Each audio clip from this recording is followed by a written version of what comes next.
Hey guys, this is Tanner Smith, EDL 853, Module 8. This is the case study, Get This Child Out of My Room. For the case study summary, basically Carl's a third grade student who's struggling. His parents recently had a divorce. He's lately been demonstrating signs of aggressive behavior toward his classroom teacher, Mrs. Taylor. Susan Green is the special education teacher. She's in her first year. Susan was easing into her position. Mrs. Taylor came to her and requested that Carl be removed because of the behavior he'd been displaying. And Mrs. Green also developed an intervention plan because of this, which has been approved during an IEP meeting. Mrs. Green still feels that the new plan is not enough and Carl is not receiving the support he needs in the school. For category 1, what do we know? I noted that Susan Green obviously is in her first year as a special education teacher at Schuyler K through 12. The town of Schuyler has a population of about 250 people, so we know that the school is pretty small. Schuyler is in Fulton School District, which there's 16 districts that form a cooperative. Carl's a third grader. He's demonstrating aggressive behavior towards his classroom teacher, Mrs. Taylor, and so far it's only been directed towards Mrs. Taylor. Mrs. Taylor wants Carl removed from class, and we know that Carl's parents divorced 3 months ago. Carl has been diagnosed. He's been diagnosed with a behavior disorder, and he does currently have an IEP to handle his behavior. And then we also know that an intervention plan has been developed by Mrs. Green to further assist Carl in managing his behavior.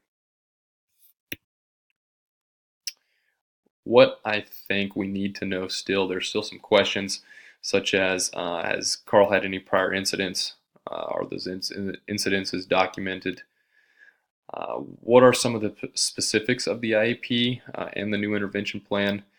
The text just basically, it said that they will pull him as needed to help him with his outbursts. I'd like to know what some of those specifics are on his IEP and what was included on his last IEP.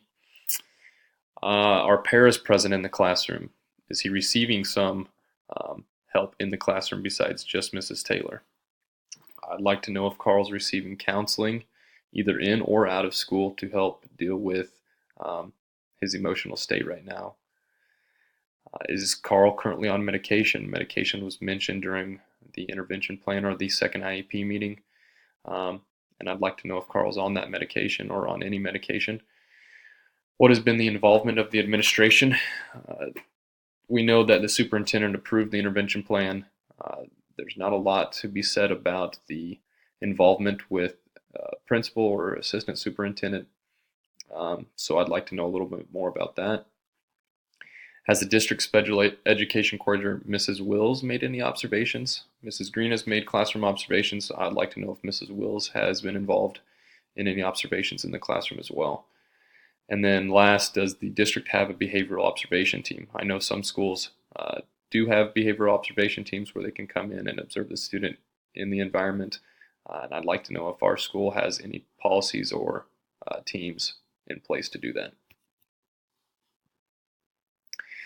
So given all this information, the problem that I see is that Carl's really not receiving the appropriate support he needs to stay engaged, one, in the classroom and to be successful with his academics in school.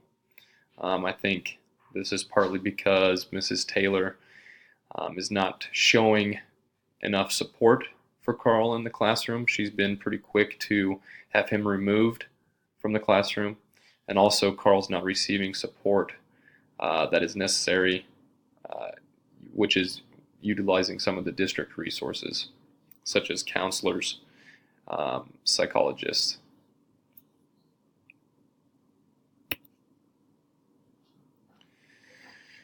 For my plan of action, my first step would be to follow the new intervention plan that has been approved in the IEP meeting. And while following this, documentation is going to be key. We need to document Carl's behavior. And then with that documentation, we need to analyze that data and find any trends. Maybe Carl's behavior is better when he's at his mom's, or worse, or maybe it's better or worse from staying with his dad's. Number two, would be to designate time for Mrs. Taylor, Susan Green, and Mrs. Wills to collaborate. This collaboration time would be used for them to come up with some different strategies for the classroom and maybe to improve the intervention plan if they see or feel that something's not working and it can be improved. Step 3, provide Carl with school counselor or psychologist. This is something that is not stated in the case study, and I know Carl could probably use a counselor or a psychologist to talk to, which can help him through his issues currently. Step 4 would be to provide Carl with a male role model, and that would be in a role model program. Big Brothers Big Sisters is an example of that. As the case study mentions, Carl's father is really not in the picture as much as he probably should be at this point, and so providing Carl an opportunity to have a positive role model, male role model in his life right now could be a benefit. Step 5 would be to have the school social worker or district social worker reach out to mom and discuss some resources that maybe the family could use for assistance. Obviously, the mom's having some issues as well emotionally. She had an outburst during the meeting. So there might be some things that the social worker knows that will be able to help the family as they move forward. Step 6 would be amending the intervention plan as needed. Some districts allow this, some districts don't. I'm assuming that our district will allow our professionals to make changes to the plan as long as they are effectively communicating with the parents, and that'll be my job as the building leader to make sure that everyone is staying in the loop of and communicating with each other, and if changes need to happen, then we need to communicate that with the parents. And lastly, if aggressive behavior continues, Carl will need to be removed from the class, and being removed from the class, we'll come up with a plan. We'll have to have another IEP meeting to develop changes to that plan, and then Carl will have to come up with a strategy to get Carl back into the general education classroom when he is considered ready. And like I said, with this plan of action, communication with all stakeholders is a must. And as the building leader, I need to stay informed of the situation and communicate with all the stakeholders involved.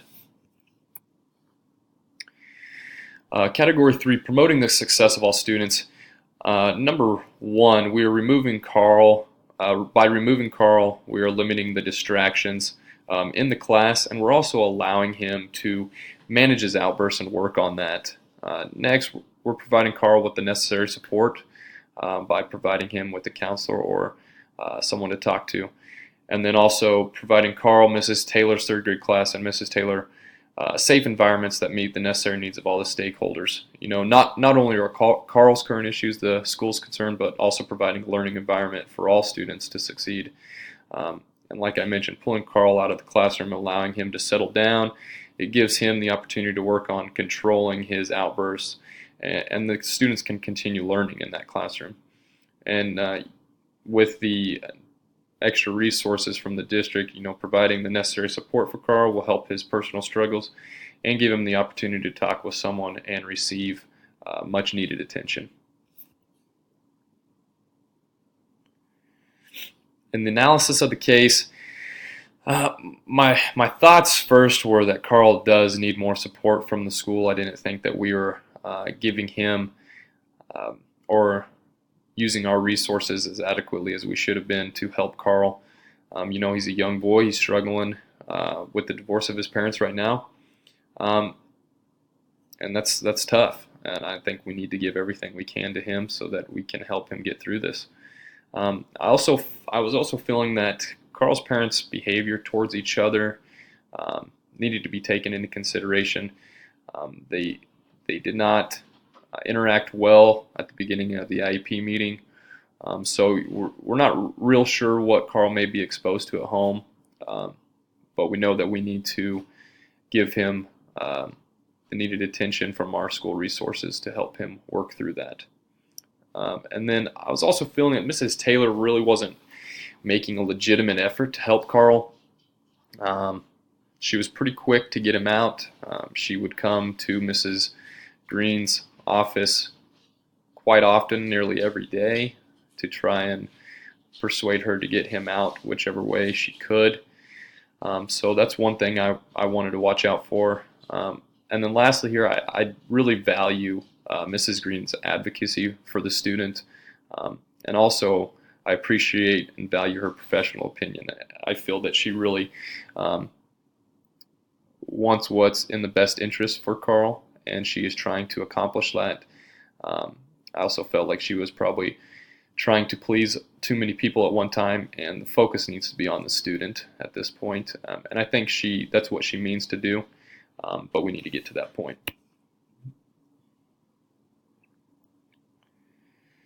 With component 1, obviously developing a new intervention plan is going to be beneficial and promote the success of all students.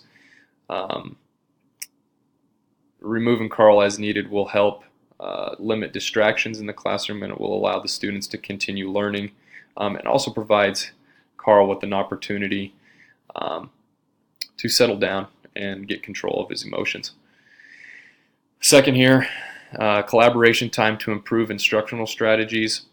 By providing the teachers, the special education teacher, the district special education coordinator, and Mrs. Taylor, time to collaborate, they can come up with new strategies to improve the classroom setting, not only for Carl but for the entire class. And then lastly, with component 1, providing Carl with district resources, a counselor or a psychologist, or involving him in a role model program will benefit all students involved, Carl and the 3rd grade class, but more importantly Carl, to help him get through the tough time he's experiencing. Component 2, the welfare of all students.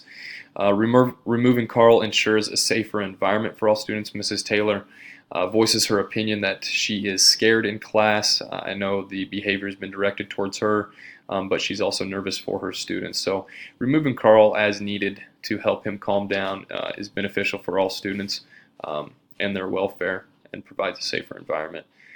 Removing Carl also assists in creating a less distractible environment so that the learning can continue, and Mrs. Taylor is not focusing on one student's behavioral issues, but helping instruct the entire class on whatever lesson they are teaching that day.